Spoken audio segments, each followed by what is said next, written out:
সাম্প্রতিক বন্যায় বাংলাদেশের পূর্বাঞ্চলের ৮টি জেলা প্লাবিত হয়েছে। ভয়াবহ বন্যায় তলিয়ে গেছে সিলেট ও চট্টগ্রাম বিভাগের প্রায় প্রতিটি জেলা, হাজারো গ্রাম বানের পানিতে ভাসছে। বাংলাদেশে প্রতি বছর বন্যায় অসংখ্য মানুষ পানিবন্দী হয়ে পড়ে, ভোগান্তিতে পড়ে যায় মানুষ, লাখ লাখ হেক্টর কৃষিজমি তলিয়ে যায় আর হাজারো কোটি টাকার লোকসান গুনতে হয় দেশের অর্থনীতিকে। এর মূল কারণ কি?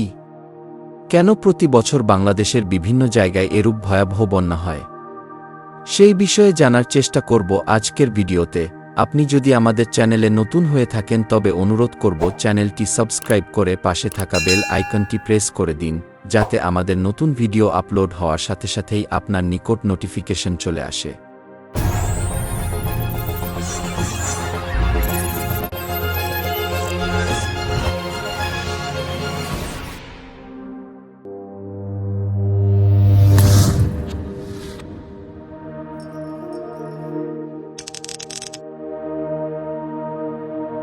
নদীমাতৃক দেশ আমাদের বাংলাদেশ, আর এই নদীগুলোর প্রায় সবগুলোই ভারতের মধ্য দিয়ে প্রবাহিত হয়ে আমাদের বাংলাদেশে এসে পৌঁছেছে এবং বাংলাদেশের বুক চিরে প্রবাহিত হয়ে বঙ্গোপসাগরে পতিত হয়েছে। আর বাংলাদেশমুখী ভারত নেপালের অভিন্ন নদীসমূহের উপর শত সহস্র বাঁধ শুষ্ক মৌসুমে যেমন বাংলাদেশে মরুময় পরিস্থিতি তৈরি করে, তেমনি ভয়াবহ বন্যারও প্রধান কারণ হয়ে দেখা দিয়েছে।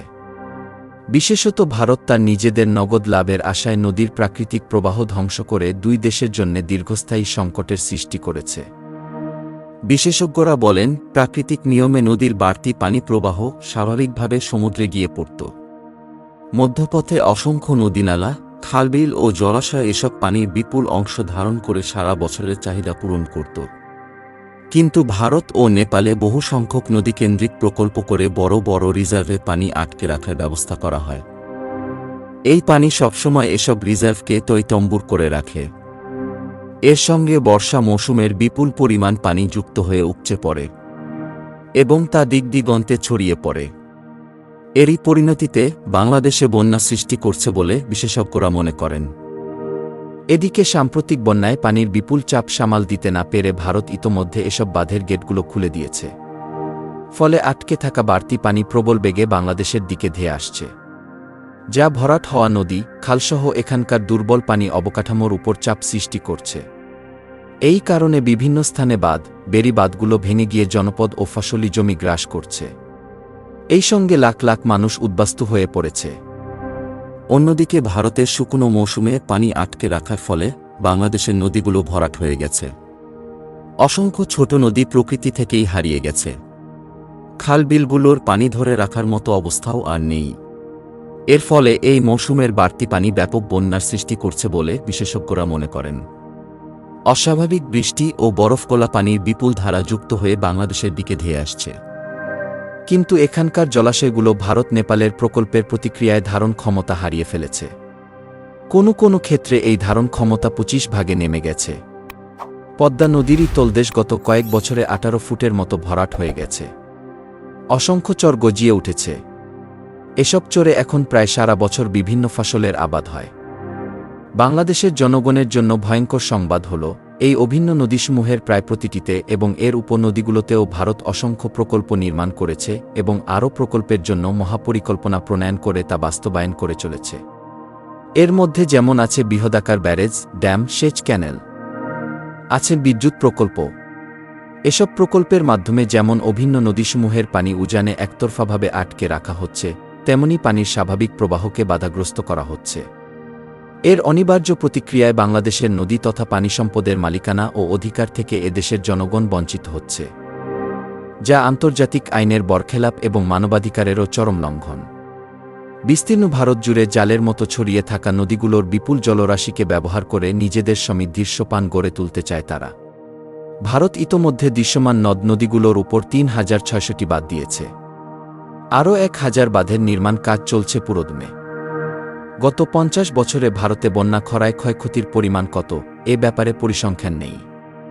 ভারত প্রায় সবকটি উৎসকেই বিভিন্নভাবে বাধাগ্রস্ত করছে। এভাবে এসব উৎসের শতকরা ৯০ ভাগ পানি সরিয়ে নেওয়া হচ্ছে।